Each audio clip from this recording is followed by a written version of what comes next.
Club football ലോകത്തെ ഏറ്റവും വിലപിടിപ്പുള്ള കിരീടങ്ങളിലൊന്നാണ് യുവേഫ ചാമ്പ്യൻസ് ലീഗ്.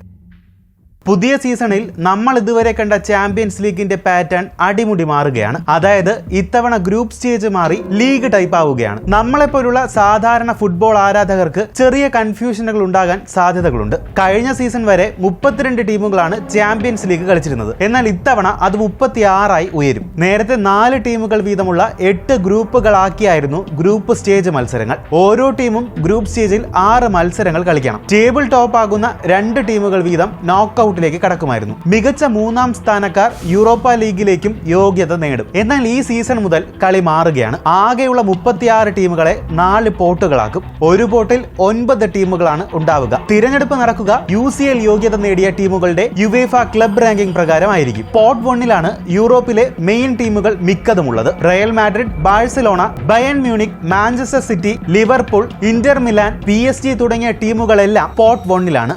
എങ്ങനെയാണ് മത്സരങ്ങൾ എന്നതാണ് ഇനിയുള്ള ചോദ്യം. ലീഗ് ടൈപ്പ് ആണെന്ന് ഞാൻ ആദ്യമേ പറഞ്ഞിരുന്നു. ലീഗ് ആണെന്ന് കരുതി ടീമുകൾക്ക് ലാലിഗ പോലെ 38 മത്സരങ്ങളൊന്നും കളിക്കേണ്ട ആവശ്യമില്ല. 8 മത്സരങ്ങളാണ് ആകെ ഒരു ടീമിന് ലീഗ് തലത്തിൽ കളിക്കേണ്ടത്. അതിൽ 4 ഹോം മത്സരങ്ങളും 4 എവേ മത്സരങ്ങളും ഉണ്ടാകും. ഇനി എതിരാളികൾ ആരെന്നറിയാൻ പോട്ട് 1-ലുള്ള ഒരു ടീം, അതായത് എക്സാമ്പിൾ ആയിട്ട് മാഞ്ചസ്റ്റർ സിറ്റി തന്റെ അതേ പോട്ടിലെ 2 ടീമുകളുമായിട്ട് മത്സരിക്കണം. അതിൽ ഒരു മത്സരം ഹോമും ഒരെണ്ണം എവേയും. ഇതിലുമുണ്ട് പ്രത്യേകതകൾ. അതിൽ ആദ്യത്തെ റൂൾ എന്താണെന്ന് വെച്ചാൽ ലീഗ് മത്സരത്തിൽ ഒരിക്കൽ പോലും ഒരേ ലീഗിലെ ടീമുകൾ പരസ്പരം മത്സരിക്കില്ല.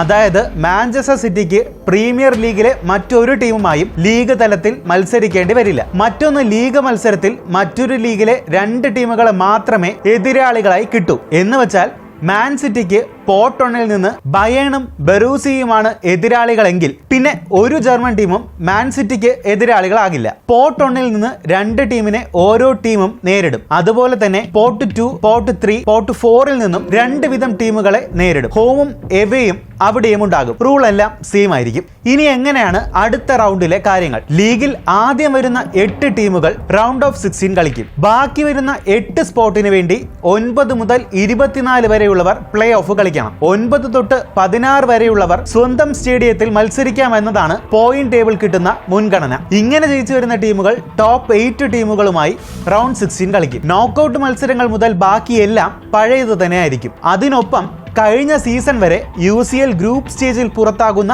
3ാം സ്ഥാനക്കാർ യൂറോപ്പ ലീഗിൽ കളിക്കുമായിരുന്നു. പക്ഷേ ഇനി മുതൽ ആ പരിപാടിയില്ല. യുവേഫ അതങ്ങ് അവസാനിപ്പിച്ചു. വമ്പൻ ടീമുകൾ തമ്മിലുള്ള പോരാട്ടം ആദ്യഘട്ടത്തിൽ തന്നെ കാണാനാകുമെന്നതാണ് പുതിയ ഫോർമാറ്റിന്റെ ഏറ്റവും വലിയ പ്രത്യേകത. നിലവിലെ ചാമ്പ്യന്മാരായ റയൽ മാഡ്രിഡിന് ലിവർപൂളും AC മിലാനുമാണ് പോട്ട് 1-ലെ എതിരാളികൾ. മുൻ ചാമ്പ്യന്മാരായ മാഞ്ചസ്റ്റർ സിറ്റിക്കും ആദ്യ കടമ്പ കടുപ്പമേറിയതാകും. PSG, യുവന്റസ്, ഇന്റർ മിലാൻ ക്ലബ്ബുകളുമായാണ് ഇംഗ്ലീഷ് ക്ലബിന് പോരടിക്കേണ്ടത്. ബാഴ്സലോണയ്ക്ക് ക്യാമ്പ് നൗവിൽ ബയേണുമായി ഏറ്റുമുട്ടേണ്ടി വരും.